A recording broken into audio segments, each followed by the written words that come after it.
कभी कभी हमें पता नहीं होता, लेकिन ईश्वर अपनी उपस्थिति किसी और रूप में दिखाते हैं। राघव नाम का एक व्यक्ति दिल का बहुत अच्छा था।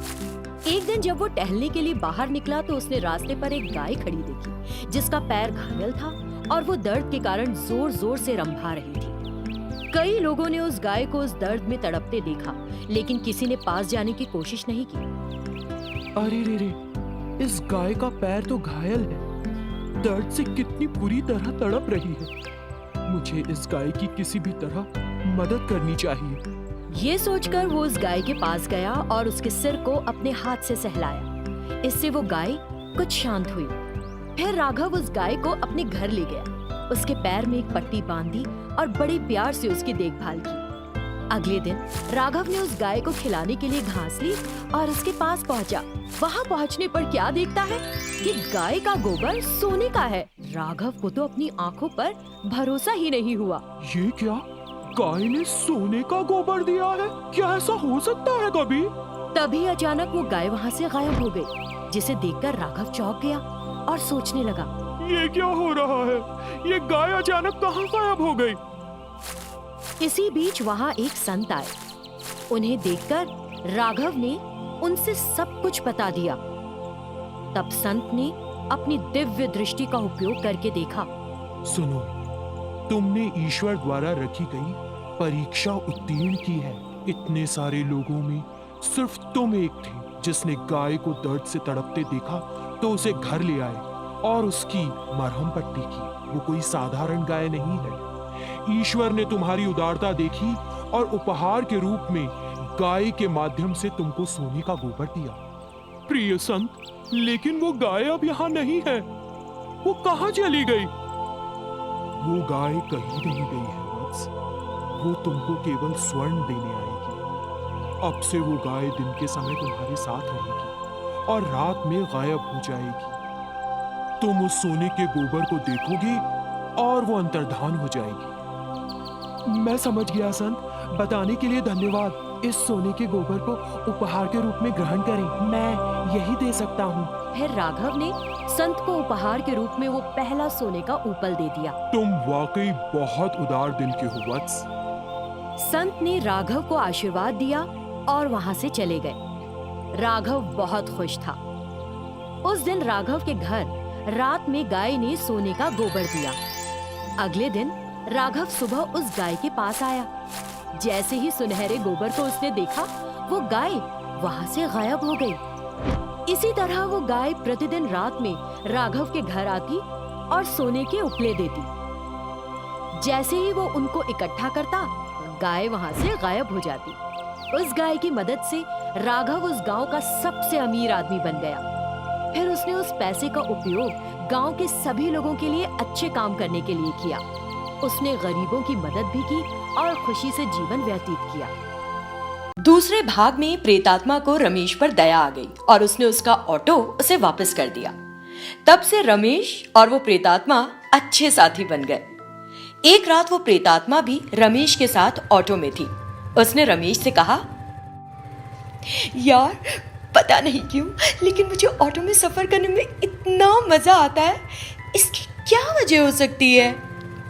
वजह तलाशने की जरूरत ही क्या है, सबकी अलग अलग पसंद होती है।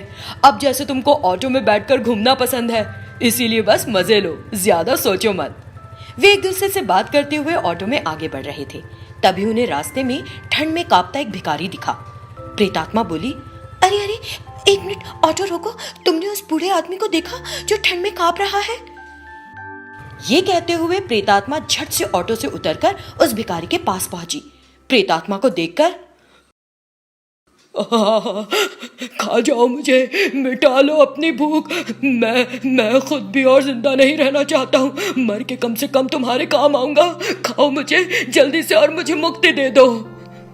अरे दादा, मैं तो तुम्हारी मदद करने आई थी, इस तरह मरने मराने की बात क्यों कर रहे हो? क्या कहूँ बेटिया, मुझे याद भी नहीं कि मैंने आखिरी बार कब खाना खाया था। किससे मांगू भीख, कोई बाहर दिखता भी नहीं, पता नहीं क्या हो गया है। वो बूढ़ा आदमी रोने लगा। प्रेतात्मा को बहुत दुख हुआ और उसने जादुई शक्तियों का उपयोग करके कुछ खाने का इंतजाम किया। फिर उस बूढ़े को खाने के लिए दिया। वो इतना ज्यादा भूखा था कि उसने बड़ी जल्दी खा लिया और प्रेतात्मा को धन्यवाद दिया। प्रेतात्मा फिर से रमेश के ऑटो में चढ़ गई और वो लोग आगे जाने लगे। यार, भूख सच में एक बड़ी समस्या है ना? हाँ दोस्त, मैं हमेशा प्रार्थना करता हूँ कि किसी को भी भुखमरी का सामना ना करना पड़े। तुमने उस बूढ़े को देखा ना, कितना भूखा था। मैं ऐसे लोगों की मदद करना चाहता हूँ, लेकिन मैं चाहते हुए भी बहुत सारे लोगों की मदद नहीं कर पाऊंगा। मैं बहुत कम कमाता हूँ ना, सभी की मदद करना संभव नहीं है। दोस्त, उम्मीद पर दुनिया कायम है। आज से मैं तुम्हारे साथ हूँ। मैं अपनी जादुई शक्तियों का उपयोग करके कुछ भी कर सकती हूँ। जरा मुझे वो जगह तो दिखाओ जहाँ ऐसे गरीब लोग हों। हम उन सभी लोगों की मदद करेंगे। इससे रमेश बहुत खुश हुआ और बोला, ठीक है दोस्त, हम तुरंत वहां चलते हैं। इतना कहते हुए रमेश उस प्रेतात्मा को उस जगह ले गया जहाँ कुछ भिखारी थे। उन्हें देखकर प्रेतात्मा को बहुत अफसोस हुआ और उसने रमेश से कहा, मुझे तो पता भी नहीं था कि दुनिया में इतने सारे लोग भूख से मर रहे हैं। मैंने पहले कभी इतने लोगों को नहीं देखा, पहली बार देख रही हूँ। सिर्फ ये लोग नहीं दोस्त, दुनिया में कई सारे लोग भूख से मर रहे हैं। ये सुनकर प्रेतात्मा बहुत दुखी हुई और एक इंसान का भेष धर लिया। फौरन फिर प्रेतात्मा ने जादुई शक्तियों का उपयोग करके खाना बनाया और लेकर उन लोगों के पास गई। प्रेतात्मा ने उन्हें वो भोजन दिया। उन भिखारियों ने खाना देखा तो हाथ जोड़कर एक औरत के भेष में खड़ी उस प्रेतात्मा के सामने खड़े हो गए। बहुत बहुत धन्यवाद मैडम जी, आपने हमें पेट भर खाने को दिया। आप हमेशा खुश रहो मैडम, हम गरीबों की दुआ आपको जरूर लगेगी। प्रेतात्मा बहुत खुश हुई। तब से वो दोनों मिलकर गरीब लोगों की मदद करने लगे और ये करने में उन्हें बहुत खुशी मिली। भूख के कारण सड़क पर लाखों लोग मर रहे हैं। हम सब की जिम्मेदारी है कि उन्हें खिलाएं, उनकी मदद करें। पहले भाग में सुकन्या ने अपने बेटे को सच बता दिया और वापस जंगल लौट गई। रास्ते में एक चोर की वजह से उसने श्राप से छुटकारा पा लिया। फिर अपने मातृत्व और बेटे के बारे में सोचती हुई वो वहां से चली गई। लेकिन उसी दिन उसका बेटा उसे खोजते हुए जंगल आ गया। माँ, तुम कहाँ हो? तुम कहाँ चली गई माँ? मैं तुम्हारा पुत्र युवराज, मैं तुमको वापस ले जाने आया हूँ। एक बार आवाज दो माँ। युवराज लगातार पुकारता रहा। एक सपेरा वहां से कुछ दूरी पर अपनी बीन बजाकर एक सांप को पकड़ने की कोशिश कर रहा था। इस बीच युवराज वहां पहुंच गया और उससे पूछा, अरे तुम क्या कर रहे हो? उस सांप को क्यों पकड़ना चाहते हो? छोड़ दो इसे और चले जाओ यहाँ से। क्या तुम अपने स्वार्थ के लिए उस सांप को मारना चाहते हो? युवराज ने गुस्से में कहा। सपेरा चढ़ गया। अबे कौन है तू? दफा हो जा यहाँ से। सपेरे ने युवराज को जोर से धक्का मारा। युवराज नीचे गिर पड़ा और उसके सिर पर गहरी चोट लगी। वो बेहोश हो गया। फिर उस सपेरे ने उस सांप को पकड़कर अपने थैले में रख लिया और आगे बढ़ गया। तभी उसके थैले में वो सांप अचानक नाग कन्या में बदल गया। सपेरा ये देखकर ऊपर से नीचे तक सिहर गया। देवी, मुझे माफ कर दो। मुझे नहीं पता था कि तुम एक नाग कन्या हो। मुझे लगा कि एक आम सांप है। आज अमावस्या है। हमारी शक्तियां कुछ समय के लिए काम नहीं करती, इसीलिए तुम मुझे पकड़ पाए। तुमने मेरे बेटे को धक्का क्यों दिया? अगर मेरे बेटे को कुछ हुआ तो मैं तुम्हें नहीं छोड़ूंगी। नाग कन्या ने उसे चेताया और तुरंत अपने बेटे युवराज के पास गई। वो सपेरा भी घबराता हुआ उसके साथ गया। तब सुकन्या ने कहा, मेरे बेटे युवराज, मैं तुम्हारी माँ तुम्हारे पास हूँ बेटा।